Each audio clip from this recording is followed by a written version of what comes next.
요한계시록 강의 36번째 시간으로 일곱 대접 재앙 중에 네 번째부터 여섯 번째 재앙, 넷째, 다섯째, 여섯째 재앙에 대해서 살펴보고자 합니다. 자, 서론을 함께 읽겠습니다. 본문은 넷째부터 여섯째까지 대접 재앙을 기록하고 있다. 주목할 점은 계속되는 엄중한 재앙에도 불구하고 회개를 거부하는 불신자들의 완악함을 보여주고 있다. 한 번에 딱 징계를 했으면 들으면 좋은데 벌써 세 번의 지금 대접 재앙까지 왔죠. 그 이전에 이미 7인의 재앙이 있었어요. 첫째 인부터 일곱째 인. 그리고 7 나팔의 재앙이 있었어요. 첫째 나팔부터 일곱째 나팔. 그렇게 하고 이제 마지막 재앙이 7 대접의 재앙인데 세 번의 대접의 재앙이 무시무시했어요. 참고로 인이나 나팔의 경우는 뭐 땅의 3분의 1, 바다의 3분의 1 이런 식으로 징노가 일어나 이것도 무시무시한 거잖아요. 근데 지금 7 대접 재앙을 보면은 강물이 전부 다 피바다가 되고 바다가 그렇게 피가 되고 막 그런 무시무시한 재앙이 온 것을 알 수 있어요. 그런데 그런 재앙에도 불구하고 회개를 거부하는, 회개하지 않는 아주 완악한 자들이 등장함을 보여주고 있어요.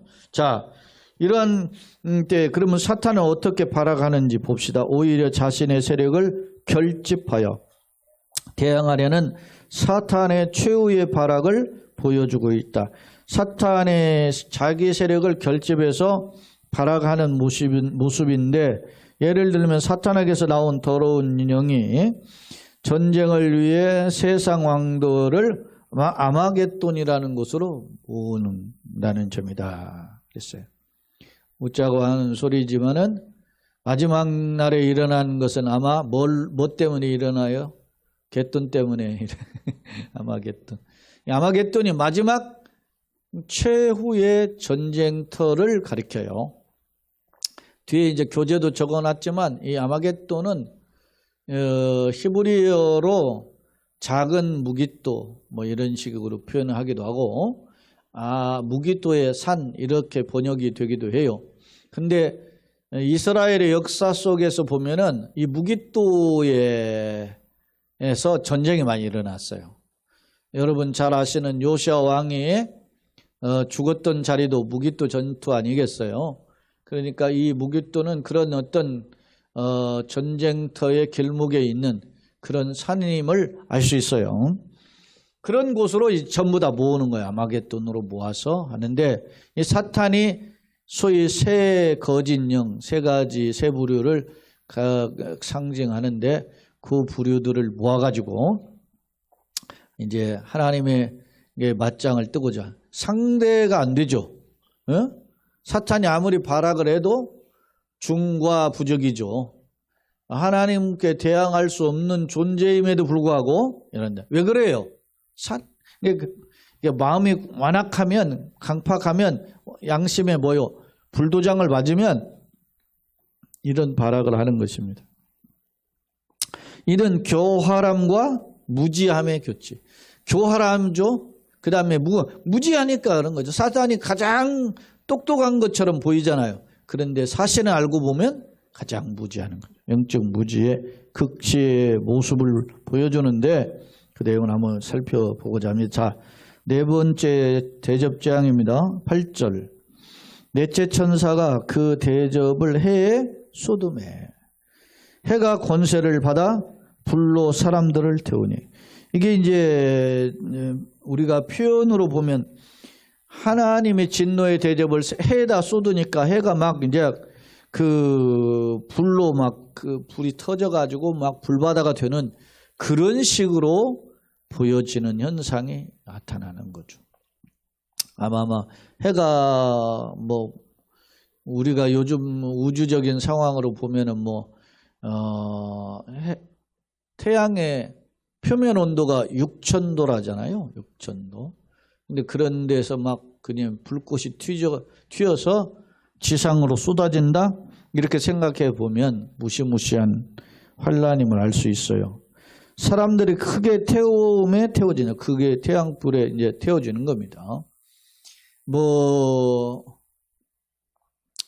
최근에 무슨 연구하는 학자들 이런 방송들 PD해가지고 해서 그린란드에 탐사한 내용들을 보여주는데 해마다 그린란드를 거시기 하는 지역을 이렇게 탐방하고 하는 학자 보면 1년에 몇 킬로씩 빙하가 없어진다 그래요. 근데 그린란드는 바다 위에 있는 게 아니고 땅이잖아요. 그렇기 때문에 제일 주목한다 하는 게 뭐냐면 남극 위에 있는 빙하와 그린란드에 있는 빙하가 녹으면, 특히 그린란드의 빙하가 녹으면 해수면이 7m 상승한다 그래요. 7m는 70cm도 아니고 7m면 다 잠기는 거죠. 근데 현재 그런 일들이 벌어지고 있다고 하면서 취재한 내용을 보니까 인도네시아는 섬들로 막 이루어진 것이잖아요. 근데 인도네시아 어느 섬에 갔더니 그곳이 학교예요. 학교인데 학교 교실이 이미 물바다가 됐더라고. 여러분 지금 인도네시아는 수도 이전하고 하는 공사를 하고 있잖아요. 인도네시아는 수마트라인가 어디 거기 수도를 버리고 새로운 수도를 건설 중이에요. 왜 그러냐? 지금 인도네시아 수도가 지금 잠기고 있거든요. 그래서 근데 학자들이 이야기를 하는데 북쪽에서 녹았는데 왜 그러냐? 그러니까 제일 따뜻한 지방 쪽에 적도 중심의 라인에 있는 곳에 해수면이 상대적으로 급상승한다 하더라고요. 다른 데도 오르지만 그쪽으로 오른다. 그래서 그 라인 선상에 있는 게 인도네시아 쪽인데 거기에서 이제 실제적으로 이렇게 벌어지는 일들이, 우리나라는 그렇게 큰 피부로 지금 안 느끼고 있는데 그런 일이 벌어져. 근데 여러분 이런 정도는 애교 수준이라는 생각이 딱 들어요. 오늘 말씀을 생각해 보면, 예? 불이 떨어져 가지고서나 사람을 태우는데 해수면이 조금 오르고 이런 것에 우리 지금 사회적으로서 지금 세계적으로 기후 이상에 대해서 걱정하잖아요. 그런 정도는 내가 보기에는 이 계시록 심판에 비추어 보면 애교다, 애교. 일본에 지금 7점 몇 지진이 일어나가지고 지각이 움직여가지고 1.4m가 움직였다 이런 이야기가 나오잖아요. 이런 건 애교라니까요. 애교.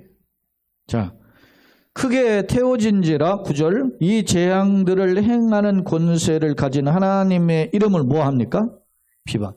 옛날에는 회방했다라고 하는 표현을 썼는데 이 비방하다라는 표현으로 썼어요. 이게 블라스페메오라고 하는 이 단어인데, 이 블라스페메오는 누군가의 명예나 인격에 상처를 주는 행위를 가리켜서 블라스페메오라고 하거든요. 그러니까 하나님의 명예와 인격을 회방한다, 비방한다라는 것은, 훼손하는 일은 뭡니까?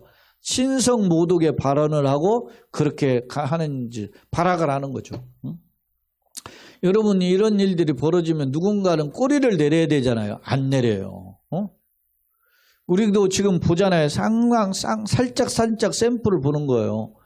러시아와 우크라이나 전쟁이 있었는데 한동안 러시아가 이기다가 우크라이나가 또 반박해가지고 러시아가 짜부라드는 생각이 있었잖아요. 그랬더니 이제 미국이나 유럽에서 무기를 제대로 안 주니까 지금 러시아는 북한제 지금 무기들을 갖다가 쏟아붓기 시작하잖아요. 그러니까 더 교만해졌잖아요. 이게 세상적인 특징이에요. 이게 절대 안 바뀝니다. 꼬리를 내리지 않고. 그렇잖아요. 지금 이스라엘과 하마스의 관계도 보면 한편으로는 이해가 돼요. 자기네들 억압 받으니까 독립하는 면에서 그렇게 했는데, 그렇게 하려면 우리 독립운동 같은 경우는 우리나라 같이 만세 삼창 부르고 대한독립 만세 깃발 들고 나가가지고 이러는 그런 운동이 없어요. 그런 건 진짜 굉장히 얌전하고 점잖은 운동이지. 그렇게 막 한 거죠. 그랬더니 이제 보복을 한다고 했는데 팔레스타인 주민이 지금 2만 5천 명이 죽었다 그러잖아요. 응? 그러니까 이제 그들은 민간인들인데 군인들도 죽었겠지만 그런 상당수가 이렇게 되니까 엉뚱한 데서 불똥이 뛰어서 이렇게 고난을 당하는 일이죠. 그런데 거기에 지도자들의 그 뭡니까 뭐 1인자 2인자 그들의 아들들이 어디 호텔에서 뒹구는데 그들 재산이 뭐 몇 조씩이라 그러잖아요. 우리 돈으로 몇 조. 상상할 수 없는 돈. 그러니까 우리가 회개할 부분이 그런. 내가 만약에 지도자인데 옛날에는 그런 게 통했어요. 옛날 우리 때 우리만 해도 예를 들어서 박정희 대통령이 아들이 박지만이가 육사 들어갔는데 거기 그때부터 뭐 소위 뭐 마약하고 뭐 하고 다 했잖아요. 옛날에 마약이 얼마나 셌습니까? 마약에 대해서. 그런데 이 아들놈이 그렇게 했는데도 걔는 멀쩡했잖아요. 그 왜 그래? 권력자의 아들이었기 때문에. 절대 권력이에요. 이런지. 우리 박지만이가 우리 한 23년 선배쯤 될 것 같은데 한 2년 선배나 되나? 그렇게 될 것 같은데 그렇게 그때도 그런 이야기가 있는데 보도가 어떻게 안 나오다가 딱 나와가지고 하나씩 했는데도 그래도 그는 뭐 멀쩡하게 살았잖아요. 근데 지금 만약에 대통령의 아들이 그랬다. 그럼 난리가 나죠. 왜 그래요? 그만큼 국민의 어떤 눈높이가 높아진 거죠.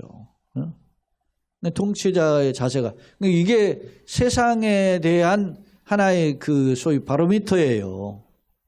건강한 나라, 사는 사람들은 더 지도자가 훨씬 그 모범을 보여야죠. 노블레스 오블리제라고 하는 그런 마인드로 살아야 됨을 보여주는 거죠.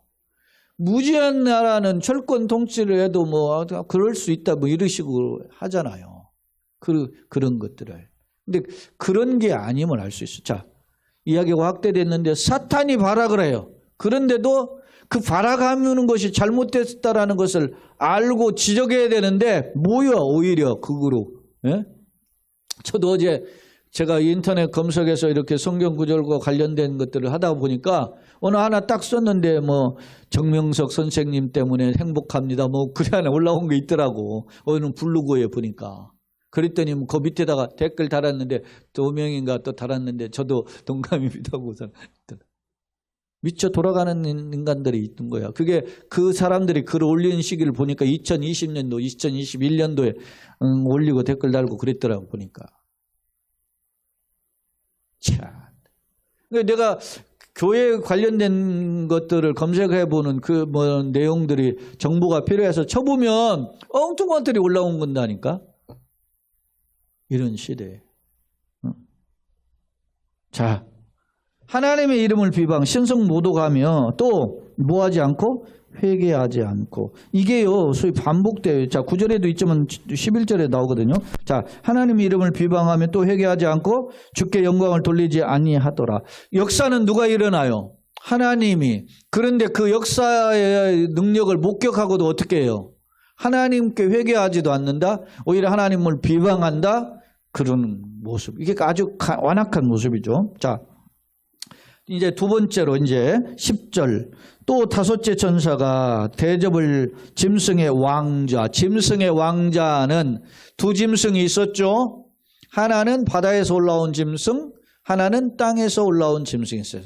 바다에서 올라오는 짐승은 소위 뿔이 달린 짐승이었죠. 그러니까 권력자들이란 말입니다.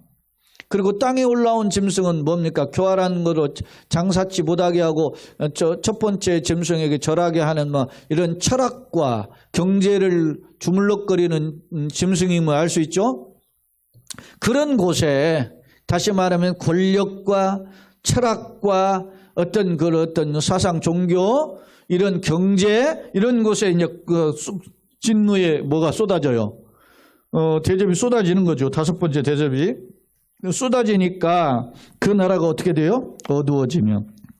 사람들이 아파서 자기 혀를 깨물고, 얼마나 아프면 자기 혀를 깨뭅니까? 깨물고 아픈 것과 종기, 자기 몸에 나는 악창으로 인해서 하늘의 하나님은 뭐합니까? 회개해야 되잖아요. 아프면 회개해야 되는데 안 하는 거예요. 우리도 보면은 이런 거 신앙생활 어떻게 하다가 보면은 막 그냥 막 하나님께 막 하는 사람 있죠. 누가 그랬습니까? 욥의 아내가 차라리 욕하고 죽으라. 니판 사판 아니면 어차피 이런 거 막 그냥 욕기나 하고 죽자 이런 거 아니겠어요? 그리고 그들의 행위를 뭐 하지 않았어요? 회개하자는. 똑같죠. 9절과 11절의 내용이 같죠. 5번째 재앙, 4번째 재앙의 내용을 보면 그거에 대한 반응이 뭐였습니까? 회개하지 않는다. 하나님을 비방한 신성모독한다. 그런 것이 알 수 있어요. 자, 이제 6번째 재앙인데요. 자, 또 6번째 천사가 그 대접을 큰 강 유브라다에 쏟음에, 이 큰 강 유브라데는 유프라테스 강 티그리스가 있는데, 이게 지금 이라크 이란에 보면 뭡니까 바다에 인접해 있는 곳이 페르시아만이잖아요. 페르시아만에서 동북쪽으로 흐르는 강이 티그리스 강이고 서북쪽으로 흐르는 강이 유프라테스예요. 근데 이 티그리스 강, 유프라테스 강은 전통적으로 특히 유프라테스의 하류에는 갈대아우르, 바벨론이 형성되어 있었고 상류에는 아수르 제국이 형성됐었어요. 그러니까 이곳은 전통적으로 이 지금 요한계시록이 주어질 시점에서도 보면 문명의 발상지고 세계의 강대국이 있었던 동네들임을 상상해 볼 수 있는 거예요. 지금 우리가 생각해 보면 거기는 별 볼 일 없는 동네인데, 그러나 그 당시로 2000년 전의 시간으로 가보면 그 당시에는 세계 최강의 국가들 거기 다 몰려있던 곳이란 말입니다. 그곳에 이제 유프라데스 강에 이 6번째 대접이 쏟아집니다. 그러니까 강물이 어떻게 해요? 말라서 동방에서 오는 왕들의 길이 어떻게 해요? 예비돼. 그러니까 쉽게 건널 수 있는 겁니다. 이제 길이 예비되었더라. 또 내가 보니까 개구리 같은 새 더러운 영이 그랬어요. 더러운 영이 셋이 있는데 개구리 같다 그랬어요. 개구리의 개념은 이스라엘에서 입장에서 볼 때는 더럽습니다. 그죠? 근데 애굽에는 실제로 여러분 이집트에 저는 이집트 안 가봤지만 이집트에 가서 여행 갔다 온 사람들 보면은 무슨 장신구 같은 걸 가져와요. 기념품 풍뎅이 같은 거 가져오거든요. 이게 풍뎅이가 풍요의 신이에요. 원래 이게 풍뎅이 신이나 개구리 신은 거의 대동소이예요. 이게 헥트 이런 식으로 표현하기도 하는데 근데 이게 그래서 이 출애굽기에서 나오는 10가지 재앙 있지 않습니까? 이스라엘을 보내라 안 보낼 때 나타나는 재앙 중에서 개구리 재앙이 있잖아요. 개구리 재앙이 왜 개구리 재앙이냐? 개구리는 풍요를 상징해요. 언제 개구리가 있죠? 우리 어렸을 때도 보면은 언제 개구리가 나옵니까? 비 오는 날. 예? 그러니까 이스라엘이나 이집트나 이런 데 보면 개구리가 있다라는 건 뭐가 온다는 거예요? 비가 내려. 근데 비가 내려야 고대 근동경에는 어떻게 해요? 비가 있어야 풍요가 있죠. 그래서 개구리가 나오는 때를 기다리는 거야. 언제 개구리가 나와요? 비가 내리니까. 그래서 개구리 형상을 만들어 놓고 그걸 숭배하면 개구리가 올라온 것이라 이렇게 생각했는데 이렇게 모세를 통해서 개구리가 어떻게 온 동네에 개구리가 가득한 겁니다. 심지어는 밥그릇에도 올라오고 막 난리가 나는 거죠. 그러니까 개구리 때문에 못 살겠다 생각하냐. 개구리가 풍요와 축복인 줄 알았는데 개구리 때문에 못 살겠다라는 거. 그러니까 생사화복이 개구리가 주는 게 아니고 하나님이라는 걸 보여주는 게 출애굽의 재앙이거든요. 그런데 이 개구리는 이런 면이 있어요. 개구리는 이스라엘에 보면 부정함이에요. 근데 당시로 이방인들이 생각하기에는 풍요죠. 그런데 그 개구리 같은 더러운 영이 어디에서? 용의 입. 용은 뱀의 이제 그을 상징하죠. 사탄을 상징하죠. 사탄의 입과 그 다음에 짐승의 입과 거짓 선지자의 입. 입은 뭡니까? 입은 우리가 가지고 있는 입은 찬송도 하죠. 그죠? 그런데 그 입이 잘못되면 뭐를 하죠? 비방하고 욕하죠. 근데 생각해 보세요. 용의 입이라든지 짐승의 입, 거짓 선지자 입은 무슨 일을 하겠어요? 찬양할 리가 없잖아요. 이것들은 더러운 하나님을 대적하는 그런 회방하는 비방하는 그런 입들이라 말입니다. 그래서 용의 입은 사탄의 입이고 학자들은 짐승의 입은 짐승이 두 짐승이 있었잖아요. 바다에서 올라온 짐승, 땅에서 올라온 짐승인데 두 짐승 중에 어떤 짐승이냐 여기는 보면 이건 바다의 짐승에 올라온 짐승으로 보여요. 왜냐? 뒤에 이제 해석을 같이 보면 알 수 있는데 이 짐승의 입은 권력자들의 입이고 그 다음에 뒤에서 나오는 선지자의 입이 있죠. 이게 땅에서 올라온 짐승의 입이에요.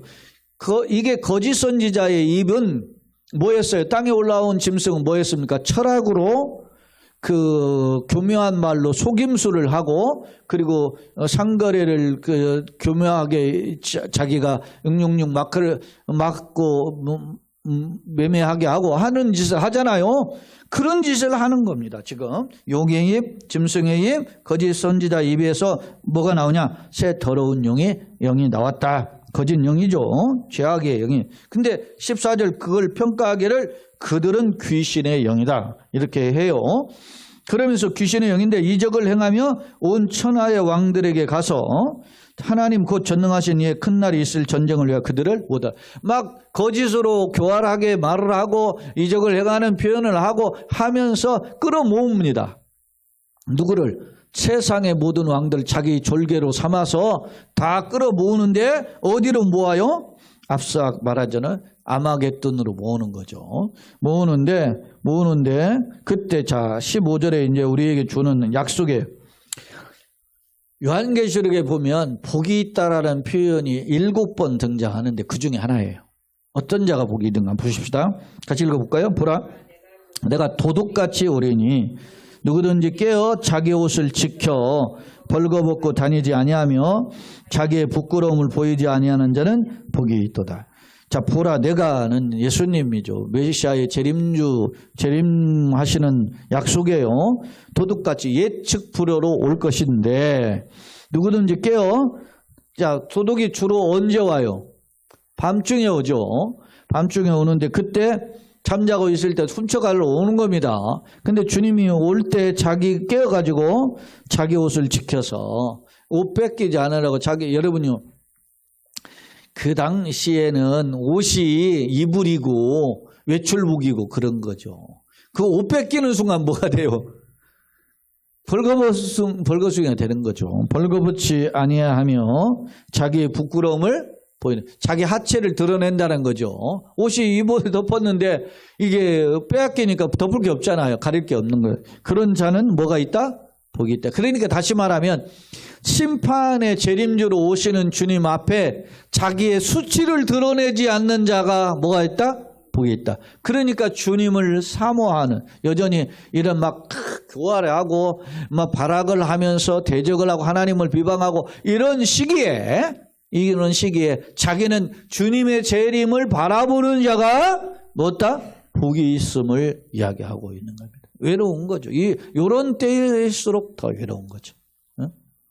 그러니까 여러분, 이때까지 오래오래 사는 것보다 그 전에 죽더라도, 여러분 그러잖아요. 에녹은 900살 살 때 365살밖에 못 사니까 어떻게 보면은 안타깝게 보이지만 엄밀히 말하면 아들이 죽을 때 세상이 망하는데 하나님 미리 데려가신 거 보면 에녹이 일찍 죽은 게 그 어떤 면에서 보면 불행한 죽음이 아니라 하나님이 심판을 보지 않게 하는 배려라는 거예요. 이게. 자, 앞서도 요시야 왕 이야기했지만은 요시야 왕이 어디에서 죽었어요? 무기또 전투에 죽었어요. 무기또 전투에 죽으니까 백성들이 너무너무 애통해한 거죠. 그래도 선한 왕인데 39살 젊은 나이에 죽으니까. 근데 알고 보니까 하나님이 왜 무기또 전투에서 전사했어요? 다 나라가 망하고 끌려가고 아들 손자 때 다 망하잖아요. 그런 꼴보다는 훨씬 나은 거죠. 그러니까 학자들은 무기또 전투에서 이 요시야 왕이 전사한 것은 오히려 하나님의 배려다 이렇게 해석을 하는 거예요. 이야, 이게 패러독스예요. 응? 자, 그렇게 자신을 준비하는 자가 복이 있다 이야기하고 이제 이런 상황에서 자, 새 영이 거짓 영이죠. 귀신의 영, 더러운 영이죠. 이 새 영이 히브리어로 어디로? 아마겟돈. 이게 아마겟돈 히브리어로 아마겟돈인데 이게 번역하면 무깃도의 산 그런 작은 무깃도 이렇게 번역이 되기도 하고 무깃도의 산 이런 표현인데 아마겟돈이란 이 무깃도라는 것은 실제로 지형적으로 보면 그 서야 지중해 연안가에 있는 지역이 주로 평지인데 그게 조그만 산이죠. 근데 이게 이 이스라엘의 그 고대 근동의 그 지도를 보면 그 서남 쪽에 이집트죠. 애굽과 그리고 팔레스타인 땅과 거쳐서 이제 북쪽으로 시리아와 터키 뭐 아니면 이란, 이라크까지 이어지는 그런 코스 라인을 갈 때 길이 두 갈래가 있어요. 두 갈래가 있는데 하나는 평지와 이렇게 걸어가기 좋은 길이 어디냐면 해변길이에요. 이걸 고대 학자들은 비아마리스라고 해요. 실제적으로 그렇게 불러요. 비아마리스라고 부르는 이걸 소위 해변의 길이다 이렇게 이야기하고 또 하나 길이 있는데 요단강 동편으로 있는데 요단강 동편은 사실은 고원지대예요. 근데 고원지대 높은 길 쪽으로 거상들이 또 지나다녔어요. 그 고원에 이것을 흔히 왕의 대로라 이렇게 표현을 해요. 이게 소위 애굽에서부터 시나이 반도 쪽에서부터 어디까지 다메섹까지 이어지는 길을 왕의 대로라. 이 두 길이 있어요. 근데 주로 보면 어디로 많이 가냐면 아까 비아마리스라고 하는 해변길로 사람들이 많이 왕래했어요. 그곳에서 전쟁이 벌어진 것을 알 수 있거든요, 여러분. 그런 곳으로 모으는 겁니다. 마치 이제 최후 발악을 하지만 하나님이 어떻게 해요? 콧김으로 바다를 말리시는 분인데 가수롭죠, 가수로워 이런 것은. 자, 교재를 보겠습니다. 두 번째 화면입니다. 네, 넷째, 다섯째 천사가 대접을 쏟지만은 회개하지 않고 오히려 하나님을 비방했죠. 즉 아주 강팍한 모습을 보여줍니다. 넷째 대접의 대장은 하나님의 자연의 통치다. 왜냐하면 해를 흔들어 가지고 막 땅에 떨어져가 불이 내리게 하잖아요. 그러니까 하나님이 자연의 주인이심을 알 수 있어요. 비방하다. 블라스페메오라고 하는 건 신성 모독적인 발언임을 알 수 있어요. 그 나라가 어두워진다. 가이들은 뭐 내전으로 인한 혼란 이렇게 하고 또 혹자는 무정에서 연기 때문에 그게 어두워진 것처럼 보이지만 세 번째 시 한번 같이 읽어봅시다. 가시적인 현상보다는 영적 도적적인 어둠이다. 존스윈이라고 하는 학자는 이렇게 해석, 이게 맞아요. 이제 이런 해석이 더 합리적인 해석입니다. 그런 어떤 타락한 모습, 혼탁한 모습을 보여줘요. 이제 여섯 번째 천사가 대접을 쏟으니까 새 영이 아마겟돈으로 세상 왕들을 모으나 깨어있는 그런 상황 속에서 깨어있는 자는 복이 있다. 자, 새 더러운 영이 이제 용과 짐승과 거짓 선지자를 이제 또 이제 그 입에서 이제 회방하는 말을 하는데 용은 사탄이고 짐승은 앞선 짐승은 바다에서 올라온 짐승이 거짓 선지자는 말로 현혹하기 때문에 땅에서 올라온 짐승으로 보여지는 것이죠. 개구리는 부정한 동물 레위기에 보면 그런데 애굽인은 풍요다산의 신이죠. 헥트라고 했어요. 그 다음에 15절 마지막 대전쟁의 임박성과 함께 위기의 시대에 성도는 재림 때까지 미혹에 넘어지지 않도록 깨어있기를 원한 거죠. 재림을 준비하는 10처녀 중에 5처녀의 슬그러운 5처녀의 모습이잖아요. 자, 그 다음에 이제 복의 표현과 아마겟돈이라는 의미는 뭐냐에 대해서 다시 한번 정리해 보겠습니다. 요한계시록에 보면 7차례가 기록되어 있는데 오늘 본문에는 깨어 충성하며 재림을 준비하는 자가 있다 그랬어요. 예를 들면 뭐 1장 1절 3절에 보면 어떤 자가 복이 있다 그랬죠? 하나님의 말씀을 듣는 자와 그 있는 자, 그 말씀을 지키는 자가 복이 있다 이렇게 표현하잖아요. 그 다음에 뭐 14장 같은 건 뭐 지금 이후로 주 안에서 죽는 자가 복이 있다 이런 표현을 했죠. 기억나죠? 네. 그 다음에 이제 19장에 보면 19장 9절에 보면은 천사가 어린 양의 혼인잔치에 청함을 받은 자가 복이 있다. 그 다음에 첫째 부활에 참여하는 자가 복이 있다. 그 다음에 이제 22장 7절에 보면 내가 속히 오리니 두루마리 예언을 말씀을 지키는 자가 복이 있다. 그리고 마지막에 22장 14절인데 자기 두루마기를 빠는 자들이 복이 있다. 두루마기를 빤다는 말은 거룩함을 청결함을 유지하는 그러한 자들을 가리키는 거예요. 그러니까 어떤 자가 복이 있냐고 하는 것이 7번의 요한계시록에 나오는데 그 내용을 우리에게 보여줍니다. 자, 아마겟돈은 하름, 메기또 헬라어로 이렇게 표현하는데 무기또의 산, 뭐 이렇게 작은 무기또 이렇게 번역이 돼요. 무기또는 여러 전쟁이 많이 펼쳐졌던 그런 장소예요. 때문에 최후의 격전장을 상징한다. 이게 묵시문학적 표현이라 그런 거예요. 아마겟돈의 몰이라는 말은 이 묵시문학적 표현이다. 계시록에 그것에 관련된 글들이 이제 여러 제공이 됐는데 그런 하나의 표현이라는 겁니다. 자, 집회의 산이라고 번역되기도 해요. 바벨론 왕이 하나님의 보좌에 오르는 교만으로 해석하는 걸 때 집회의 산, 타산의 산, 종말에 있을 싸움을 상징하는 표현으로 최후의 전쟁을 표현하기도 한다. 때로는 뭐 주의 날, 진노의 큰 날, 전능하신 이의 큰 날, 이러한 날로 아마겟돈 전쟁을 표현하기도 한다. 그런 뜻입니다. 즉 악의 세력을 마지막 종식시킬 최후의 전쟁이 무슨 전쟁이에요? 아마겟돈. 사탄은 지들 다 모으죠. 뭐 졸개든 뭐든 다 모아가지고 하나는 데려가지만 그러나 결국 사탄이 망하는 전쟁이 무슨 전쟁이다? 아마겟돈이다 라는 겁니다. 좋은. 그렇기 때문에 우리는 어떻게 돼요? 깨어 부끄러움을 보이지 않는 자가 복이 있음을 기억하고 준비해야 된다. 결론입니다. 구약에도 타락한 백성들이 회개를 촉구할 때 뭘 했어요? 여호와의 날임을. 그래서 대선지서와 소선지서를 보면은 특히 요엘서 같은 경우에는 여호와의 날이라는 거예요. 여호와의 날에는 막 그 네 종류의 메뚜기 종류를 이야기하죠. 메뚜기, 팥종이, 늪, 황충 이런 종류들이 와서 막 쓸어갈 것임을 경고하거든요. 여호와의 날은 결국 뭐냐? 심판날이에요. 심판날을 여호와를 통해서 심판할 것임을 경고하고 있음을 알 수 있어요.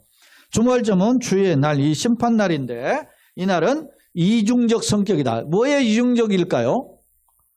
심판날은 악인에게는 심판날이지만 하나님을 바라본 사람에게는 무슨 날이에요? 승리의 날이죠. 그러니까 성도는 어떤 날을 기다려야 돼요?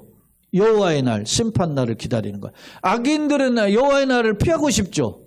그러니까 특징이 마지막 시대에 갈수록 이 주의 날을 준비하는 자로 사느냐, 앞서 주의 날을 깨어 준비하는 사람이 복이 있잖아요.